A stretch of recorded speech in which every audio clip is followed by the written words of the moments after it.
లో ఉన్నటువంటి అన్ని వ్యాయామశాలలకు దగ్గర ఒక 70 వ్యాయామశాలలకు మ్యాట్స్ కూడా ఇస్తున్నాం. అంటే వాళ్ళకి సరిపడే మ్యాటింగ్ ఇంపార్టెంట్. ఏదైతే మ్యాట్ ఆ వ్యాయామశాలల్లో వచ్చేది వాళ్ళ కుస్తీలు ఫ్రీగా కొట్లాడుకోవడానికి కానీ కుస్తీలలో పార్టిసిపేట్ చేయడానికి కాంపిటీషన్లో అది ఉపయోగపడుతుంది. రెండోది నేషనల్కు ప్రతి సంవత్సరానికి 150 మంది సెలెక్షన్ అవుతున్నారు మన హైదరాబాద్ సిటీ నుంచి 5 విడతలుగా. ప్రతి నేషనల్కు 30 మంది చొప్పున ఆ వెయిట్ లెక్కన ఉంటుంది. అది వాళ్ళందరికీ కూడా ట్రాక్ సూట్ కానివ్వండి, షూ కానివ్వండి, వాళ్ళ ట్రాన్స్పోర్టేషన్ కూడా మన ట్రస్ట్ నుంచే ప్రొవైడ్ చేస్తున్నాం. అది ఇప్పుడే రీసెంట్గా స్టార్ట్ చేసినాం. రెండోది చాలా వ్యాయామశాలలలో మ్యాట్స్ లేవు. అంటే ఫర్ ఎగ్జాంపుల్ ఇట్లా హాల్ ఉంటుంది. ఈ హాల్ లోపల ఏంటంటే ఒక 8-10 మ్యాట్లు ఉంటాయి.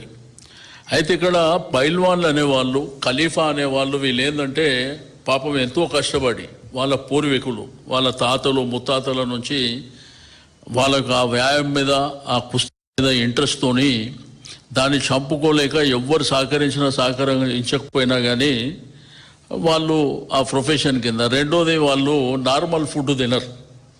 అంటే బాగా ఎక్సర్సైజ్ చేసి వ్యాయామం చేయాలంటే కాజు, పిస్తా, బాదాం కానీ, పాలు కానీ, రెండవది ఆ బాడీ పెంచడానికి కానీ లేకపోతే ఆ ఈవెంట్లలో కుస్తీలు కొట్లాడడానికి కానీ అది ఉపయోగపడుతుంది. కసరత్తు కూడా చాలా పెద్ద ఎత్తున కసరత్తు చేస్తారు.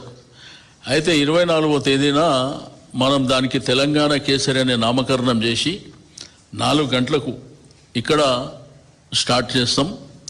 దాంట్లో ఏంటంటే ఒక 6 కుస్తీలు ఉంటాయి. 6 కుస్తీలు ఉంటాయి. ఒక కుస్తీకి దగ్గర ఒక 6 నిమిషాలు టైం ఉంటుంది.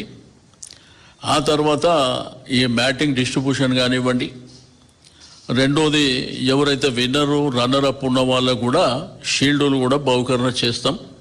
దానికి ముఖ్య అతిథిగా మన కేటీఆర్ గారిని ఇన్వైట్ చేయడం జరిగింది. వారు వస్తున్నారు ముఖ్య అతిథిగా. కాబట్టి దయచేసి మీడియా మిత్రులకు కూడా రిక్వెస్ట్ చేసేది, ఈ ప్రాచుర్యం ఉన్నటువంటి కుస్తీ పోటీలను మీరు కూడా మరి పెద్ద ఎత్తున ప్రాచుర్యంలోకి తీసుకురావాలనేటువంటిది నేను ఈ సందర్భంగా తెలియజేస్తున్నా. వాళ్ళకి ఏంటంటే ఉద్యోగపరంగా కానీ వాళ్ళ భవిష్యత్తు పరంగా కానీ మన మాధ్యమాల ద్వారా ఎక్కువ ప్రాచుర్యం జరిగినప్పుడు వాళ్ళకు బెనిఫిట్ చేసిన వాళ్ళం అవుతాం. కాబట్టి తప్పకుండా మన ప్రభుత్వం వచ్చిన తర్వాత వీళ్ళ మీద ప్రత్యేకమైనటువంటి దృష్టి మన ప్రభుత్వం ద్వారా ఉంటుంది అని చెప్పి నేను ఈ సందర్భంగా తెలియజేస్తూ ఈ కార్యక్రమాన్ని మరి 24